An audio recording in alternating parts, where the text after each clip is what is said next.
Well, good evening, everyone. Thank you for having me. I hope everyone can hear me. How to respond to a lot of this. First of all, on the bar, you said you admitted yourself that the bar had been set quite high. I would suggest, though, that the burden of proof is on the proposer rather than on us. It quite clearly says Islam is a religion of peace. I suggest you prove it. I've also been told, we've also been told here tonight when we opened, that this debate must take place in the real world. Well, absolutely, yes, it must. It must take place in the real world. And I will describe what Islam is doing in the real world. We can sit and we can debate theocracy day in, day out. We will never agree. We can debate, is there a God, isn't there a God, is the Quran real, isn't it? None of it actually matters. What matters is what happens in the real world, as my opponent quite rightly said. My side of the argument is regularly told that we've heard it again tonight, we were described somewhat as hate. We were told that we are demonizing Islam, whipping up fear of Islam. Not the first time I've been accused of this, probably won't be the last. But let me just say, and let's take this into the real world as we've been advised to do. Let me tell you what actually whips up fears of Islam. We take it from the top. 9/11, the London Underground bombings, Madrid, Mumbai, Mali, Bali, Northern Nigeria, Sudan, Afghanistan, Saudi Arabia, Iran, Yemen, Pakistan, death for apostasy, death for blasphemy, death for adultery, death for homosexuality, gender segregation, gender discrimination, unequal testimony between men and women in legal proceedings, child marriage, amputations, beheadings, imprisonment for being raped, anti-Semitism, burqas, execution, as I've said, for this, that and the other, the slaughter of Theo van Gogh on the streets of Amsterdam, death threats on the streets of London, butcher those who insult Islam, Muslim patrols in East London telling people they are entering Sharia control zones, polygamous marriages, marriage not requiring the consent of the bride. This is what causes fear of Islam. It is not me, it is not my colleagues on this side. Point of information on that point. If Islam and Muslims are responsible for the Muslim patrols, I'm not finished. I'm not. No, I'm not. I mean, let me speak on. But the point is that it is not I or my fellow debaters on this side who are causing fear of Islam. It is the actions of Muslims that are causing fear of Islam. That is the real world. That is where we actually live. Then we'll be told that this is just the extreme fringe of Islam. Well, let me have a look at Saudi Arabia. Saudi Arabia, the birthplace of Islam, the custodian of its holy sites. In Saudi Arabia, a woman is not allowed to drive. She is not allowed to leave the house without a mahram. She is not allowed to vote, although they've been incredibly generous by allowing some votes in the next elections. This is apparently the extreme fringe of people are executed for blasphemy, executed for apostasy. In Saudi Arabia, the birthplace of Islam, we'll be told that's the extreme fringe of Islam. No, it is not. Calling Saudi Arabia the extreme fringe of Islam is like calling the Vatican the extreme fringe of Catholicism. Sorry, it just doesn't work. Then we'll be told that we've misunderstood. Violent Muslims have misunderstood. Saudi Arabia has misunderstood. Iran, which stones people to death for adultery, has misunderstood. Yemen, which marries children at the age of 9, has misunderstood. Has there ever been a more spectacularly misunderstood religion than Islam? It seems that these nations who apply it as their laws, nations which have the Quran as their constitution, innumerable nations, where there is no free speech, where there is no freedom of religion, they've all got it wrong. They've all got it wrong. It's quite a spectacularly misunderstood religion.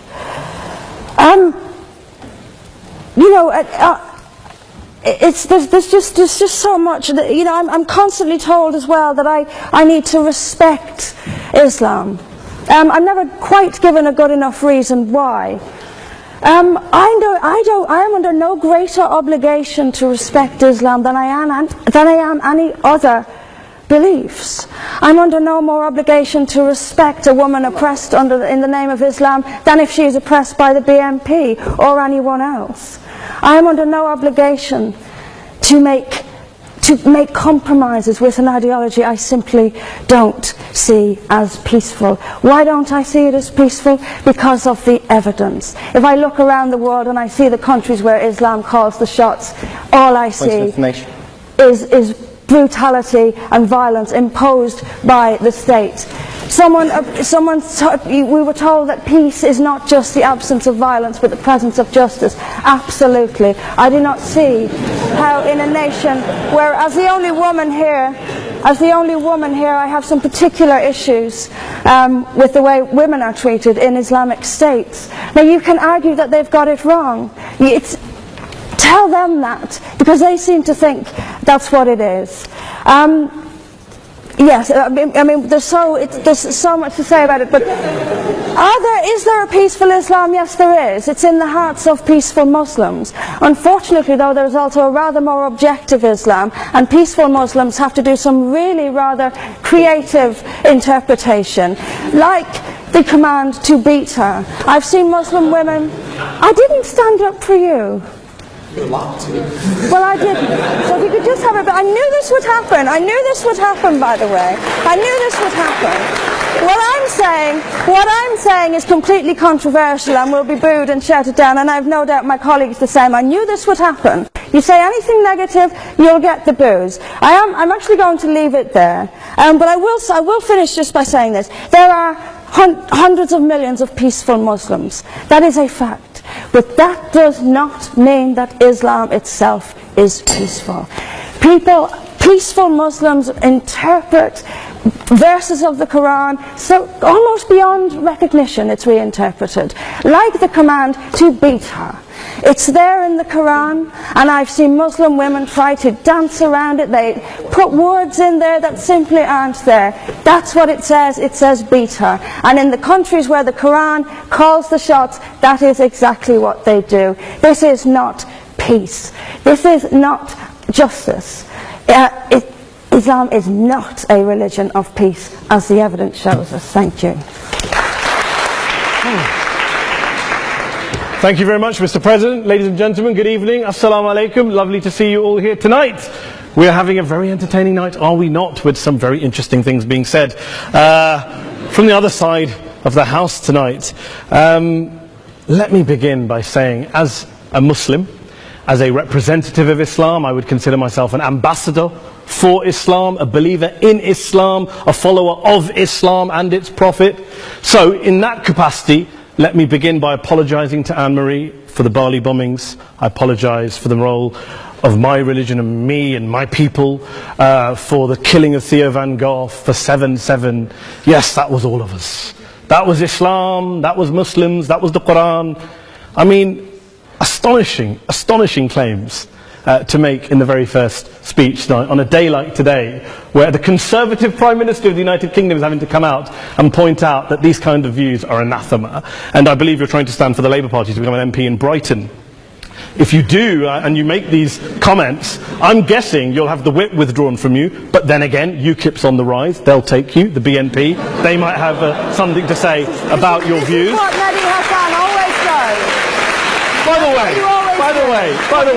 By the way, just on a factual point, since we heard a lot about the second speaker, about how backward we Muslims all are, on a factual point, you said that Islam was born in Saudi Arabia. Islam was born in 610 AD. Saudi Arabia was born in 1932 AD. So you were only 1,322 years off. Not bad? Not bad start there.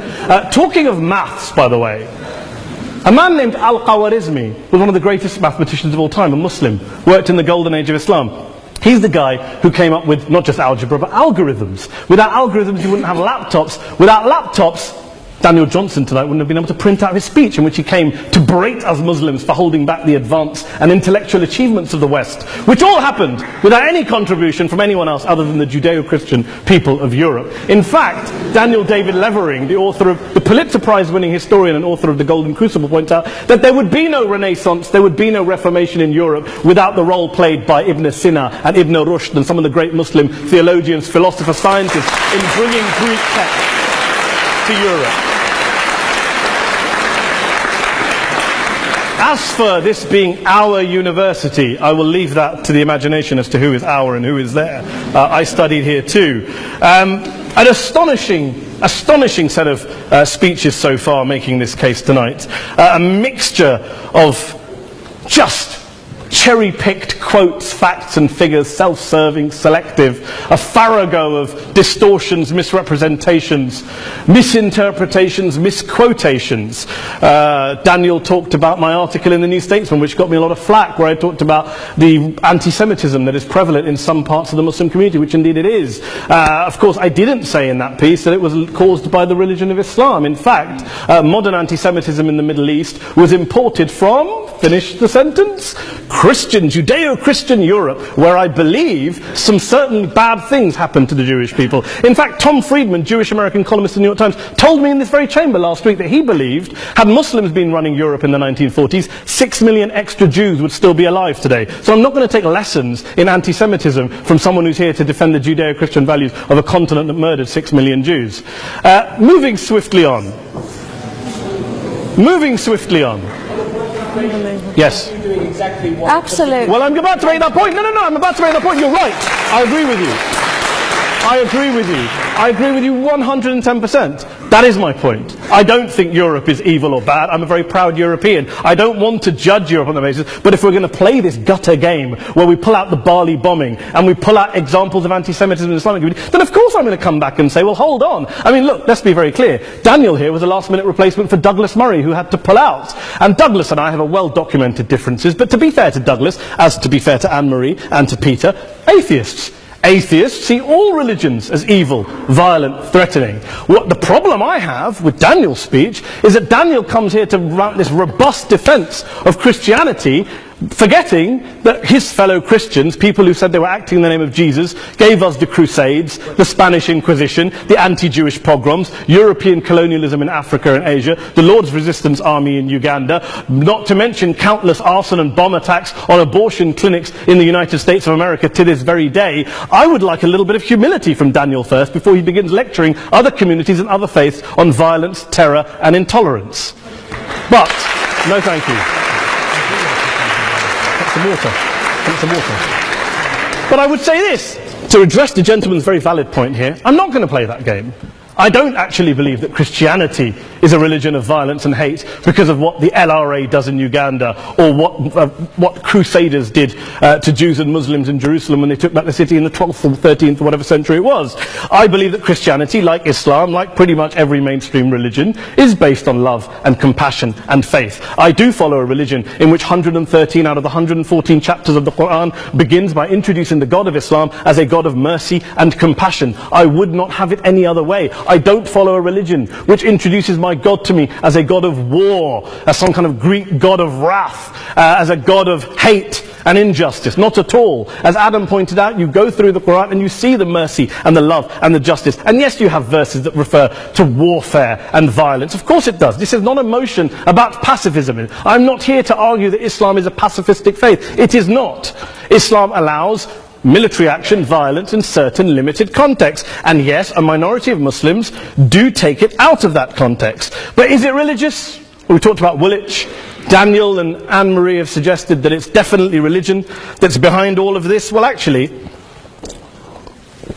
what I find so amusing tonight is we're having a debate about Islam, and the opposition tonight have come forward. We have a graduate in law, a graduate in modern history, a graduate in chemistry, and you know, I admire all of their intellects and their abilities, but we don't have anyone who's actually an expert on Islam, a scholar of Islam, a historian of Islam, a speaker of Arabic, even a terrorism expert or a security expert or a pollster, let alone to talk about what Muslims believe or think. Instead, we have people coming here, putting forward these views, putting forward these sweeping opinions. Listen to Professor Robert Pape of the University of Chicago, one of America's leading terrorism experts, who, unlike our esteemed opposition tonight, studied every single case of suicide terrorism between 1980 and 2005, 315 cases in total. And he concluded, and I quote, "There is little connection between suicide terrorism and Islamic fundamentalism or any of the world's religions. Rather, what nearly all suicide terrorist attacks have in common is a specific secular and strategic goal to compel modern democracies to withdraw military forces from territory that the terrorists consider to be their homeland."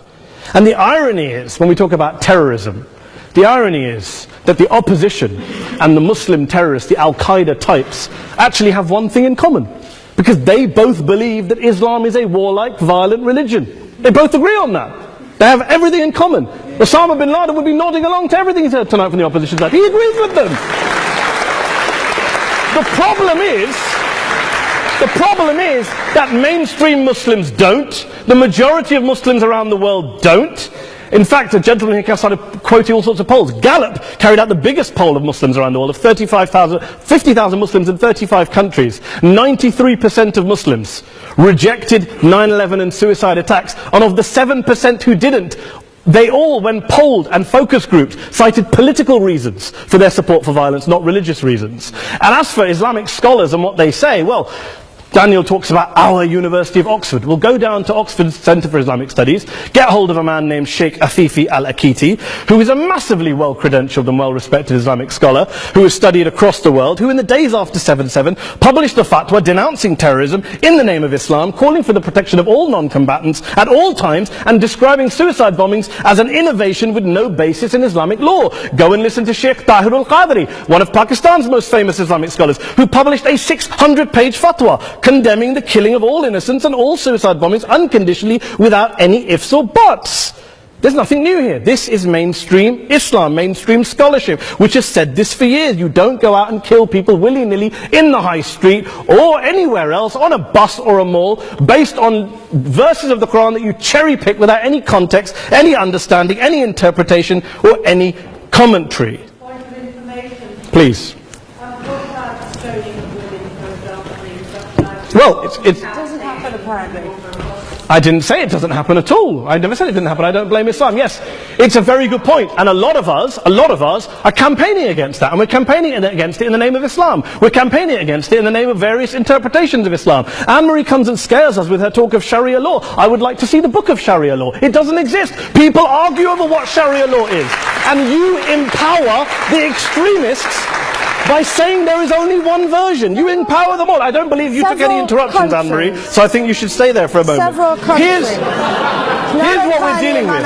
Here's what we're dealing with. We are dealing, I took your point. Here we are dealing with a 1400-year-old global religion, followed by 1.6 billion people in every corner of the world, a quarter of humanity, of all backgrounds, cultures, ethnicities. And yet the opposition tonight wants to generalize, stereotype, smear, in order to desperately win this debate.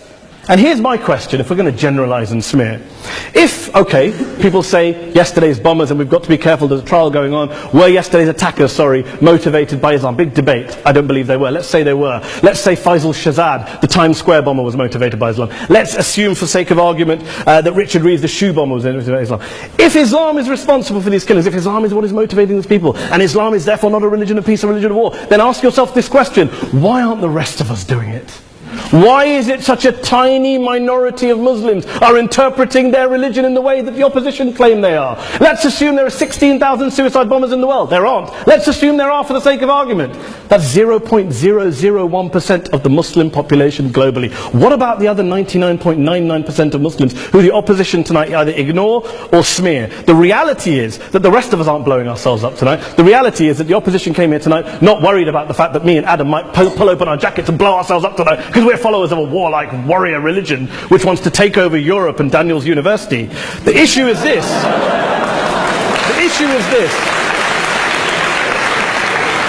Unless the opposition can tell us tonight, and Peter Atkins is here, one of our great atheist intellectuals, can tell us tonight, they can answer this question tonight: why don't the vast majority of Muslims around the world behave as violently and aggressively as a tiny minority of politically motivated extremists? Then they might as well give up and stop pretending they have anything relevant to say about Islam or Muslims as a whole. Ladies and gentlemen, let me just say this to you. Think about what the opposite of this motion is.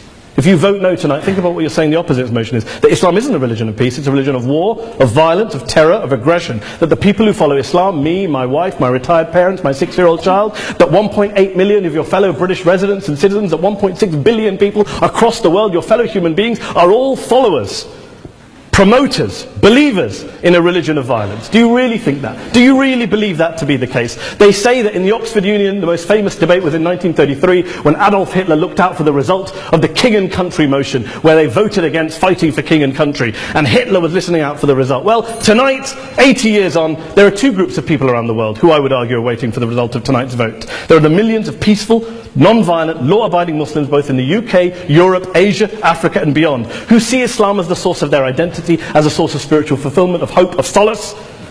And there are the phobes, the haters, the bigots out there who want to push the clash of civilizations, who want to divide all of us into them and us and ours and their.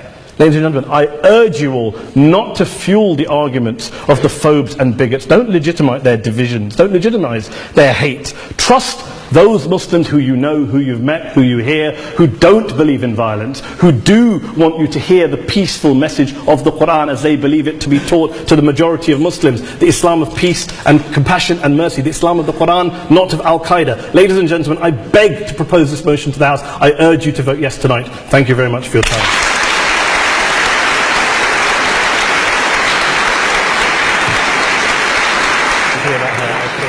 In it, as good men will find anywhere. But we, through examples of the behavior that Islam inspires and often condones, and by seeking to show that Islam has an intrinsic fault, long for Islam 2.0. Islam 2.0, Islam's enlightenment, will have an emphasis on humanity, subtlety, harmony and reason, and be virtuous. On that point, this evening, though, you are judging Islam 1.0, not Islam 2.0. By opposing the motion, you will be encouraging the emergence of what most of humanity really longs for, but which does not yet exist. Please, for the sake of humanity, oppose.